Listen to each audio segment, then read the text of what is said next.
Marcos, capítulo 15, versículo 34. E à hora nona, Jesus exclamou com grande voz, dizendo: Eloi, Eloi, lama sabachthani, que traduzido é: Deus meu, por que me desamparaste? Um de meus maiores pesos é que raramente a cruz de Cristo é explicada. Não é suficiente dizer, ele morreu, já que todos os homens morrem. Não é suficiente dizer, ele morreu nobremente, já que os mártires fazem o mesmo. Temos que entender que não temos proclamado em sua plenitude a morte de Cristo com poder salvífico, até que tenhamos aclarado a confusão que a rodeia e expor seu verdadeiro significado a nossos corações. Ele morreu levando as transgressões de seu povo, sofrendo o castigo divino pelos seus pecados. Ele foi abandonado por Deus e moído debaixo da ira dele em seu lugar. Desamparado por Deus. Uma das passagens mais inquietantes e até mesmo que dão calafrios é o relato nas Escrituras de Marcos sobre a exclamação do Messias ao estar na cruz romana. Ele exclamou: Eloi, Eloi, lama sabachthani, que traduzido é: Deus meu, por que me desamparaste? À luz do que sabemos sobre a natureza impecável do Filho de Deus e sua perfeita comunhão com o Pai, é difícil entender as palavras de Cristo. Porém, ainda assim, nelas encontramos o significado da cruz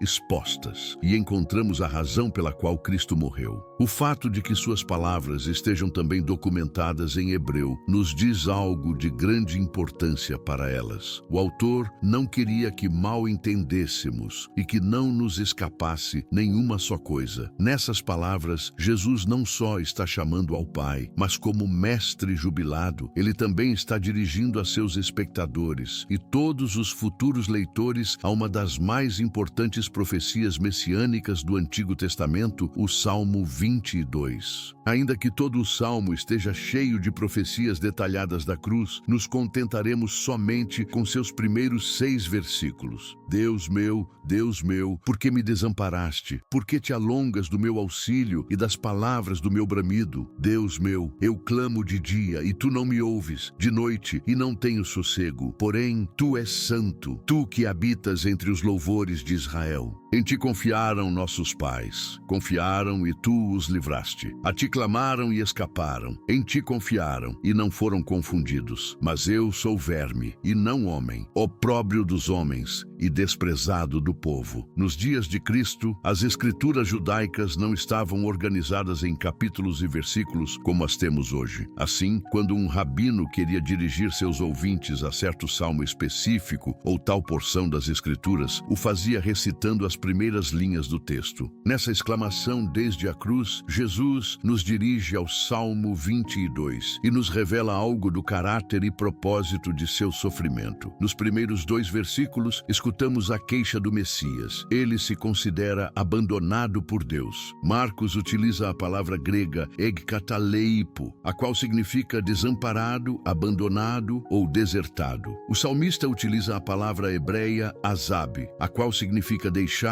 perder ou desampara. Em ambos os casos, a intenção é clara. O próprio Messias é consciente de que Deus o há desamparado e se pôs de ouvidos surdos a seu pranto. Esse desamparo não é simbólico nem poético, é real. Se alguma vez alguma criatura sentiu-se desamparada por Deus, essa certamente foi o Filho de Deus na cruz do Calvário. No 4º e 5º versículo do Salmo, a angústia sofrida pelo Messias se volta mais aguda ao recordar a fidelidade do pacto de Deus para com seu povo. Ele declara: em ti confiaram nossos pais. Confiaram, e tu os livraste. A ti clamaram e escaparam. Em ti confiaram e não foram confundidos. A aparente contradição é clara. Nunca houve um só momento na história em que o povo pactual de Deus houvesse visto um homem justo clamando a Deus sem ser resgatado. No entanto, o Messias sem mancha dependura-se do madeiro completamente desamparado. Qual poderia ser a razão pelo desamparo de Deus? Por que virou as costas a seu Filho unigênito? Entrelaçadas no pranto do Messias se encontram as respostas a essas inquietantes perguntas. No 3º versículo, ele faz a inquebrantável declaração de que Deus é santo e logo, no 6º versículo, ele admite a atrocidade. Ele tinha se convertido em um verme e já não era homem. Por que o Messias utilizaria tal linguagem pejorativa consigo mesmo? Acaso se enxergava a si mesmo como um verme porque tinha convertido-se o opróbrio dos homens e desprezado do povo? Ou tinha uma razão mais espantosa para sua autodepreciação? Depois de tudo, não clamou: Deus meu, por que me há desamparado o povo? Mas sim se esforçou em saber por que Deus o tinha feito. A resposta pode ser encontrada em somente uma amarga verdade. O Senhor tinha feito que toda nossa iniquidade caíra sobre ele, e como um verme, ele foi desamparado e moído em nosso lugar. Essa metáfora sombria do Messias agonizante não está somente nessas escrituras. Existem outras que nos levam mais fundo ao coração da cruz e abre-nos que ele padeça muito em ordem de obter a redenção de seu povo. Se tememos diante das palavras do salmista, seremos levados a ouvir as 3 vezes Santo Filho de Deus converter-se na serpente levantada do deserto e depois no cordeiro expiatório que carregava o pecado e que era deixada a ir morrer sozinho no deserto. A primeira metáfora se encontra em Números. Pela constante rebelião de Israel para Deus e seu rechaço de sua provisão misericordiosa, o Senhor enviou serpentes ardentes entre o povo e muitos morreram. No entanto, como resultado do arrependimento do povo e da intercessão de Moisés, Deus, mais uma vez, deu provisão para sua salvação. Ele ordenou a Moisés: faze-te uma serpente ardente e põe-na sobre uma haste, e será que viverá todo o que, tendo sido picado, olhar para ela. A princípio parece contraditória a lógica que a cura tivesse a semelhança daquele que havia ferido. No entanto, dá uma poderosa imagem da cruz. Os israelitas estavam morrendo do veneno das serpentes ardentes. O homem morre do veneno de seu próprio pecado. A Moisés lhe havia sido ordenado colocar a causa da morte no alto em uma haste. Deus colocou a causa de nossa morte sobre seu próprio filho ao levantá-lo alto sobre a cruz. Ele tinha vindo em semelhança da carne do pecado e foi feito pecado por nós. Os israelitas que crescem a Deus e olhassem para a serpente de bronze viveriam. O homem que crê no testemunho de Deus segundo seu filho e lhe vê em fé será salvo. Como está escrito: olhai para mim e sereis salvos vós, todos os termos da terra, porque eu sou Deus e não há outro. A segunda metáfora encontra-se no livro sacerdotal de Levítico. Como era impossível que um só sacrifício ilustrasse ou simbolizasse completamente a morte expiatória do Messias, um sacrifício envolvendo 2 cordeiros foi posto diante do povo. O primeiro cordeiro foi imolado como oferenda expiatória perante o Senhor, e seu sangue foi aspergido na frente do propiciatório da parte de trás do véu do Santo dos Santos. Isso simbolizava Cristo, quem derramou seu sangue na cruz para expiar pelos pecados de seu povo. O segundo cordeiro era apresentado diante do Senhor como cordeiro expiatório. O sumo sacerdote porá ambas as suas mãos sobre a cabeça do bode vivo e sobre ele transgressões e todos os seus pecados. O cordeiro, então, era enviado ao deserto, levando a iniquidade do povo a um lugar erro. Ali vagava sozinho, desamparado de Deus e cortado do meio do povo. Simbolizava a Cristo, quem, levando ele mesmo em seu corpo os nossos pecados sobre o madeiro, sofreu e morreu sozinho fora do arraial. O que era simbólico na lei voltou-se em uma realidade insuportável para o Messias. Não é assombroso que um verme, uma serpente venenosa e um cordeiro sejam postos como tipos de Cristo? Identificar ao Filho de Deus com coisas aborrecíveis seria blasfemo se não viesses dos santos do Antigo Testamento, inspirados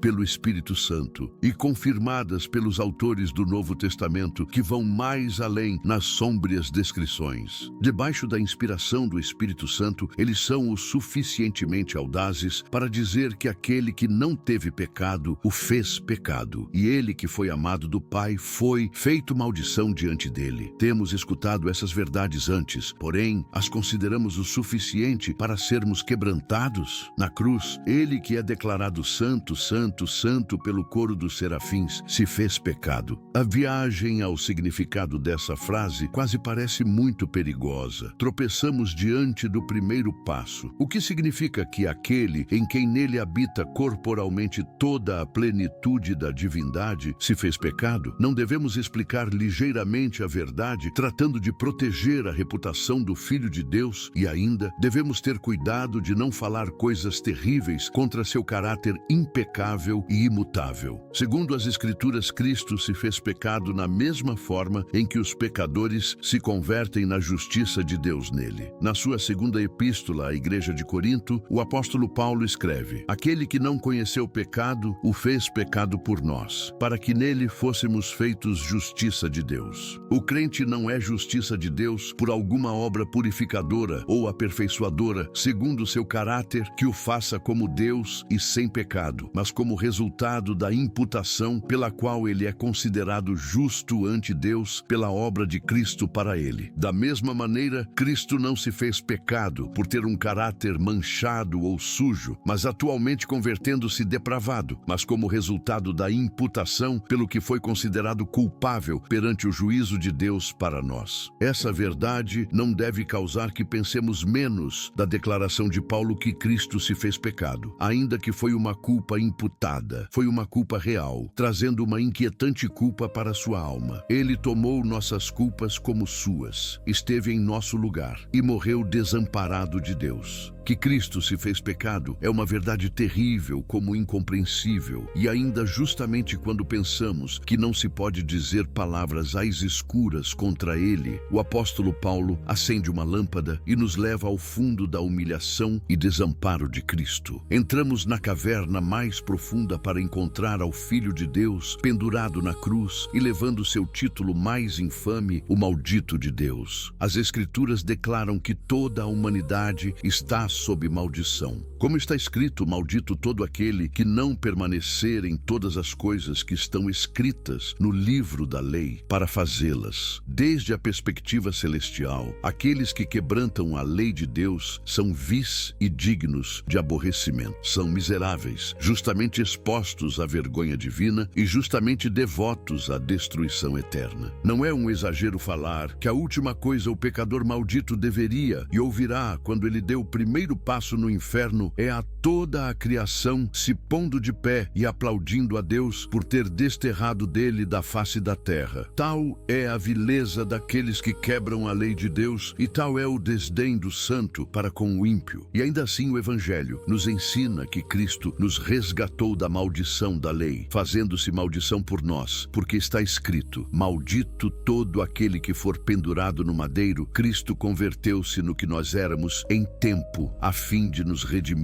do que merecíamos. Ele converteu-se em um verme e não homem, a serpente alçada no deserto, o cordeiro enviado fora do acampamento, o carregador de pecados e aquele sobre o qual a maldição de Deus caiu. É por essa razão que o Pai o rejeitou e todo o céu escondeu seu rosto. É uma grande volta que o verdadeiro significado da exclamação da cruz de Cristo frequentemente tenha se perdido em um clichê romântico. Não é raro ouvir a um pregador declarar que o Pai rejeitou ao Filho porque não podia suportar o sofrimento infligido nele pelas mãos de homens malvados. Tais interpretações são uma completa distorção do texto e do que atualmente transpirou na cruz.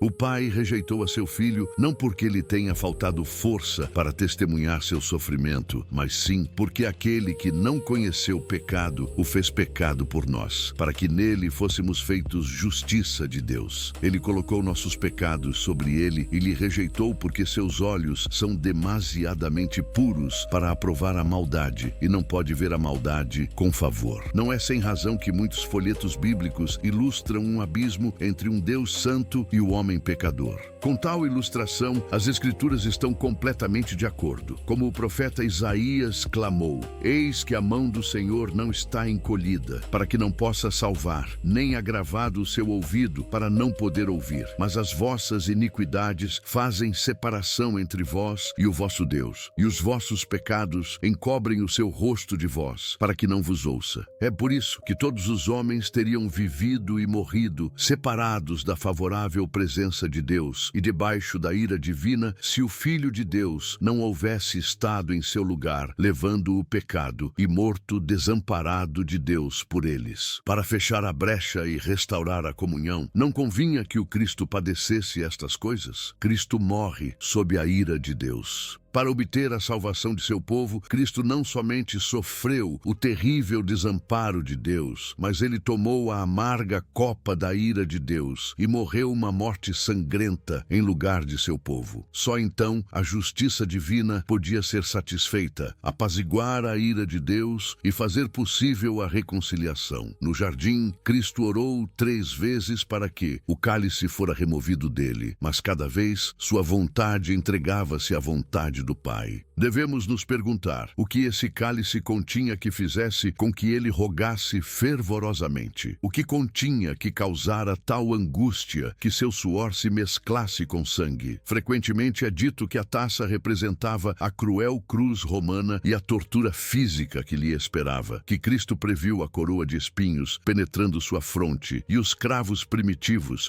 que seriam atravessados em suas mãos e seus pés. Ainda aqueles que enxergam essas coisas como a fonte de suas angústias não entendem a cruz, nem o que ocorreu lá. Ainda que as torturas o cobrissem pelas mãos humanas, era o plano redentor de Deus. Havia algo muito mais sinistro que evocou o clamor de liberação do Messias. Nos primeiros séculos da igreja primitiva, milhares de cristãos morreram em cruzes. É dito que Nero os crucificou ao contrário, os cobriu de alcatrão e lhes ateou fogo para usar como luzeiros nas cidades de Roma. Através das épocas, desde então, um sem número de cristãos foram levados às mais inquietantes torturas. E ainda é o testemunho de amigos e inimigos, o mesmo que muitos deles foram para a morte com grande sagacidade. Temos de crer que os seguidores do Messias enfrentaram tal morte cruel com gozo indizível, enquanto que ao capitão de sua salvação se acovardou no jardim, fingindo a mesma tortura. Acaso o Cristo de Deus temeu ao chicote e espinhas, cruzes e lanças? Ou será que o cálice representou o infinito terror que vai mais além que a crueldade humana? Para entender o conteúdo sinistro desse cálice, devemos nos dirigir às Escrituras. Existem 2 passagens em particular que devemos considerar. Uma no Salmo, porque na mão do Senhor há um cálice cujo vinho é tinto, está cheio de mistura, e dá a beber dele, mas as escórias dele todos os ímpios da terra as sorverão e beberão. E a outra em Jeremias, porque assim me disse o Senhor Deus de Israel, toma da minha mão este copo do vinho do furor, e darás a beber dele a todas as nações, as quais eu te enviarei, para que bebam e tremam e enlouqueçam por causa da espada que eu enviarei entre eles. Como resultado da incessante rebeldia dos ímpios, a justiça de Deus havia decretado um juízo contra eles.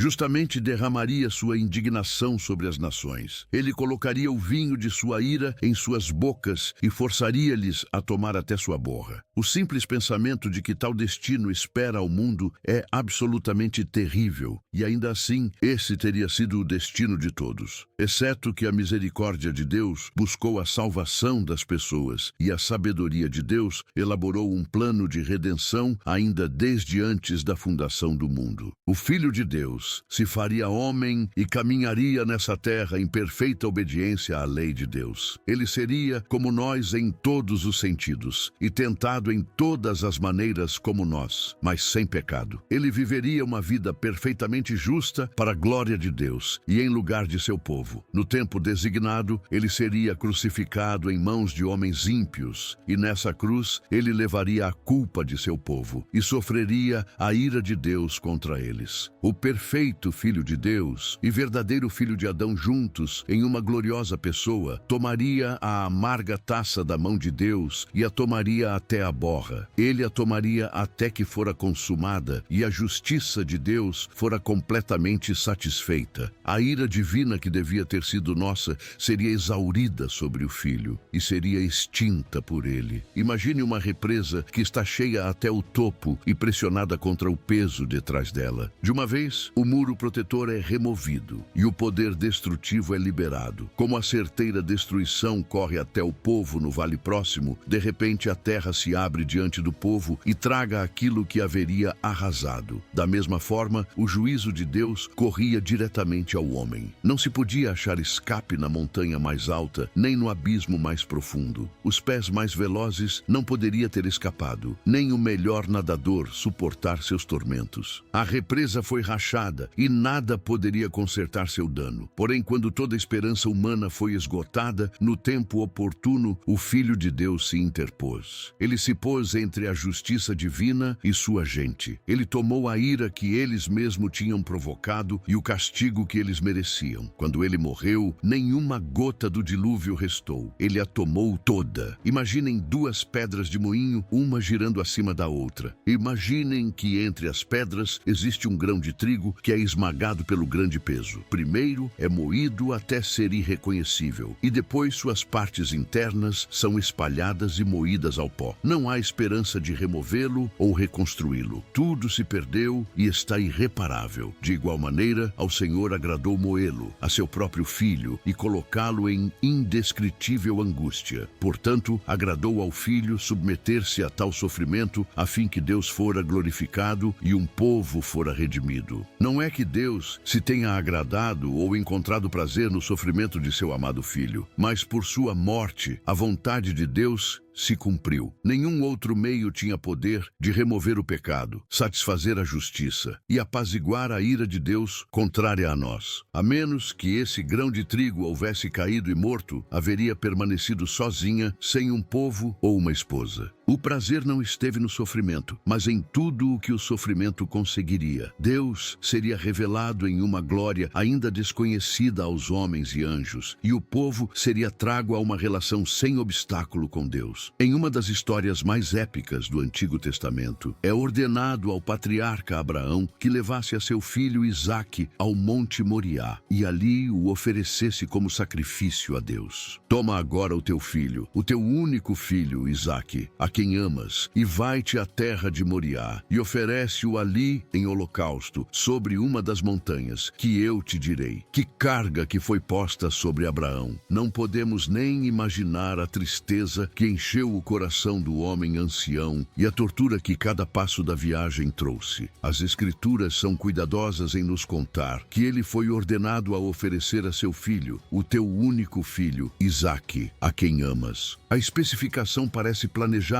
para chamar nossa atenção e nos fazer pensar que há um significado mais oculto nessas palavras das que podemos enxergar. No terceiro dia, os dois chegaram ao lugar indicado, e o pai mesmo atou a seu amado filho com suas próprias mãos. Finalmente, em submissão ao que deveria fazer, pôs sua mão sobre seu filho e tomou o cutelo para imolar o seu filho. Nesse momento, a misericórdia e graça de Deus se interpuseram e a mão do ancião foi detida. Deus o chamou desde o céu e disse: Não estendas a tua mão sobre o moço e não lhe faças nada, porquanto agora sei que temes a Deus e não me negaste o teu filho, o teu único filho. À voz do Senhor, Abraão levantou os olhos e viu a um carneiro enroscado pelos chifres. Tomou o carneiro e o ofereceu em lugar de seu filho, e logo nomeou o lugar de Jeová-Jiré, ou o Senhor proverá. É um dito fiel que permanece até o dia de hoje. No monte do Senhor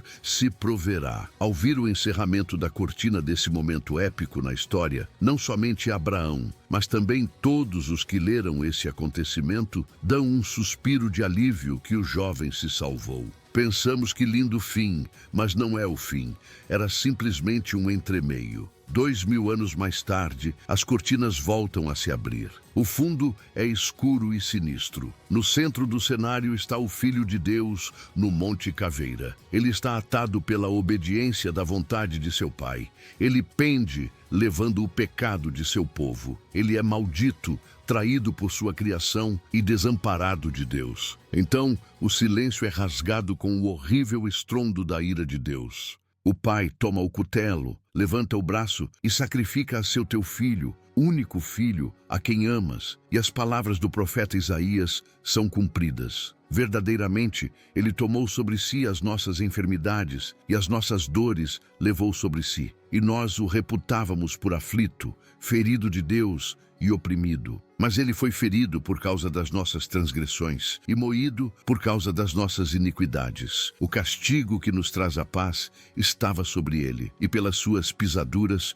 fomos sarados. Todavia, ao Senhor agradou moê-lo, fazendo-o enfermar. Quando a sua alma se puser por expiação do pecado, verá a sua posteridade, prolongará os seus dias, e o bom prazer do Senhor prosperará na sua mão. A cortina se fecha com um filho sacrificado e um Messias crucificado. Diferente de Isaque, não havia carneiro que morresse em seu lugar. Ele era o cordeiro quem morreria pelos pecados do mundo. Ele é a provisão de Deus para a redenção de seu povo. Ele é o cumprimento de quem o carneiro de Isaque era só uma sombra. Nele o monte do Calvário é renomeado Jeová Jiré, ou o Senhor proverá. É uma palavra fiel até o dia de hoje. No monte do Senhor se proverá. O Calvário era o monte e a salvação foi providenciada. Assim, o crente discernente clama a Deus: Deus, sei que me ama, já que não recusou-me a seu filho, seu único filho. É uma injustiça ao Calvário que a verdadeira dor da cruz frequentemente é passada por alto por um tema romântico e menos poderoso. Frequente é pregado que o Pai olhou desde o céu e testemunhou o sofrimento que era acumulado sobre seu filho por mãos humanas, e que ele contou tal aflição como pagamento pelos nossos pecados. Isso é heresia da pior classe. Cristo satisfez a justiça divina, não somente suportando a aflição dos homens, mas suportando e morrendo sob a ira de Deus. Isso toma mais que cruzes, coroas, cravos e lanças para pagar pelo pecado. O crente é salvo não só porque pelo que fizeram os homens a Cristo na cruz, mas pelo que Deus fez a ele. Ele o moeu sob toda a força de sua ira contra nós. Raramente essa verdade se faz suficientemente clara em nossa pregação do Evangelho. Se inscreva, curta, compartilhe e comente, e não se esqueça de assistir os outros vídeos do canal. Deus abençoe.